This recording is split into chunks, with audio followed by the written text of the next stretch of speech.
Hallelujah, praise the Lord. परमेश्वर यहोवा परम प्रधान और सारी पृथ्वी के ऊपर महाराजा है। भजन 24 और 104 में लिखा है, पृथ्वी और जो कुछ उसमें है यहोवा ही का है, क्योंकि पृथ्वी और उसकी भरपूरी प्रभु की है।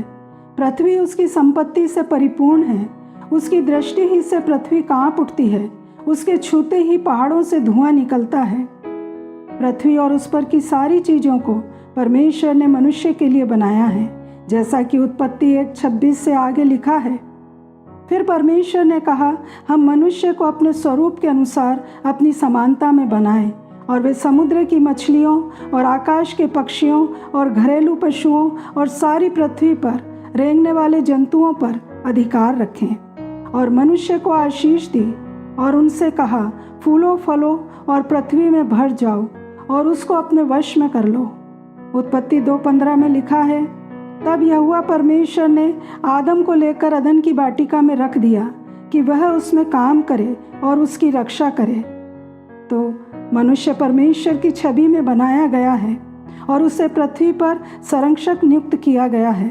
प्रबंधन बाइबल का सिद्धांत है, परंतु उसका मतलब ये नहीं कि मनुष्य पृथ्वी पर प्रभुत्व करे। सृष्टि की देखभाल का विचार पर्यावरण के साथ में जुड़ा हुआ है। मनुष्य पृथ्वी के संरक्षक हैं। बाइबल के अनुसार परमेश्वर ने इसे मनुष्यों के लिए रखा है। यदि मनुष्य इसे नष्ट करते हैं तो ये उसे ही नुकसान पहुंचाएगा। परमेश्वर सृष्टि पर इस तरह शासन करने का आदेश देते हैं कि वह उसके कार्यों को बनाए रखे, उनकी रक्षा करे और उन्हें बढ़ाए, ताकि सारी पृथ्वी परमेश्वर के इच्छित उद्देश्य को पूरा कर सके। मनुष्य को पर्यावरण का प्रबंधन अपने लाभ के लिए नहीं, वरन परमेश्वर की महिमा के लिए करने को नियुक्त किया गया है।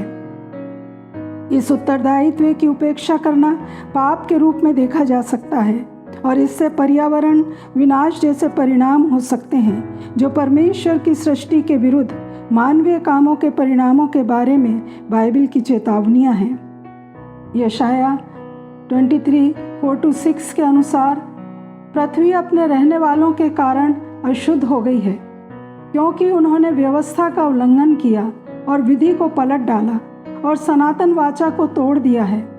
इस कारण पृथ्वी को शाप ग्रसेगा और उसमें रहने वाले दोषी ठहरेंगे। पृथ्वी विलाप करेगी और मुरझाएगी, जगत कुम्हलाएगा और मुरझा जाएगा। पृथ्वी के महान लोग भी कुम्हला जाएंगे, आनंद मिट जाएगा, देश का सारा हर्ष जाता रहेगा। पृथ्वी के देश देश के लोगों में ऐसा ही होगा।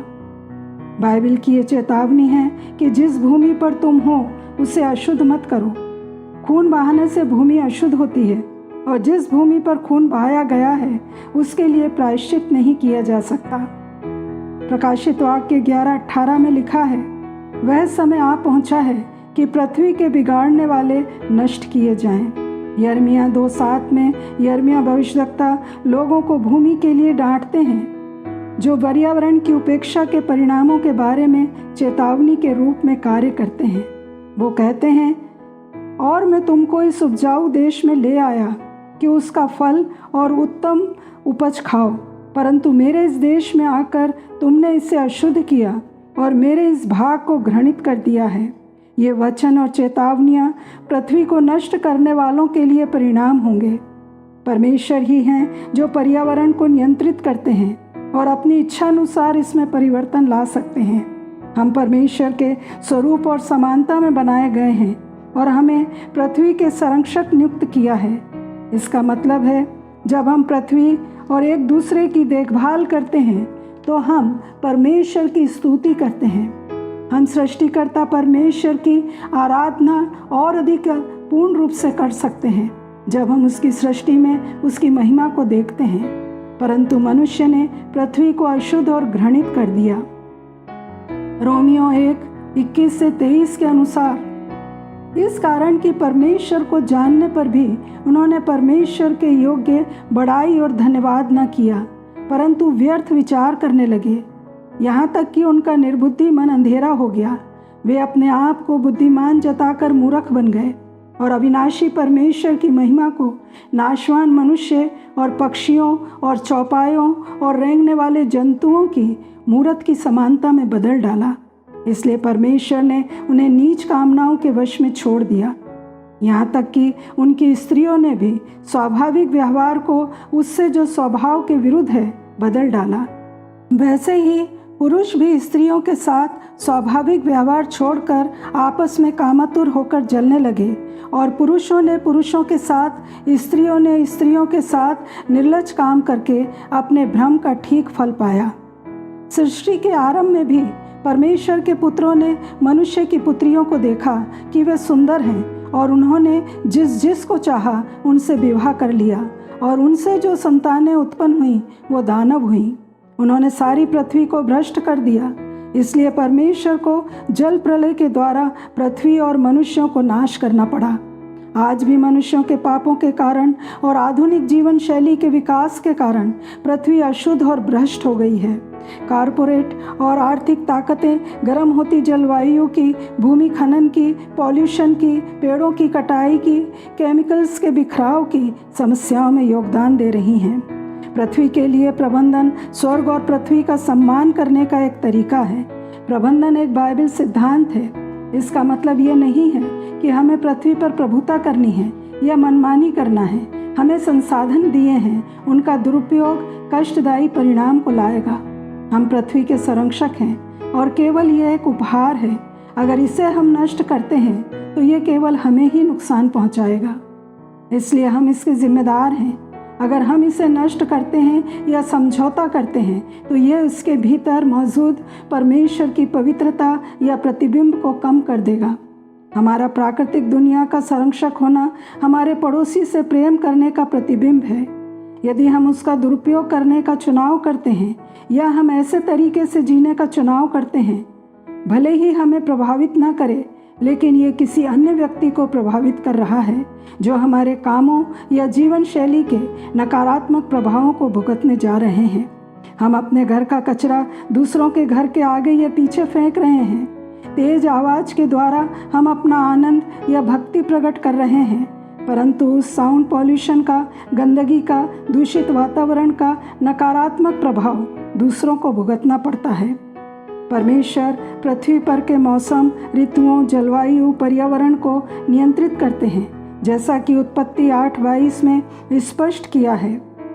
अब से जब तक पृथ्वी बनी रहेगी तब तक बोने और काटने के समय, ठंड और तपन, धूपकाल और शीतकाल, दिन और रात निरंतर होते चले जाएंगे।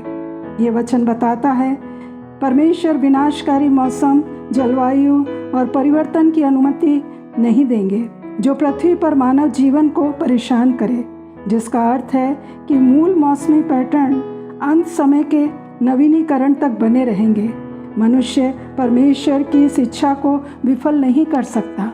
यद्यपि वैश्विक अर्थव्यवस्था जिस तरह प्राकृतिक संसाधनों का प्रबंधन करती है, उसका पृथ्वी की जलवायु पर गहरा प्रभाव पड़ता है।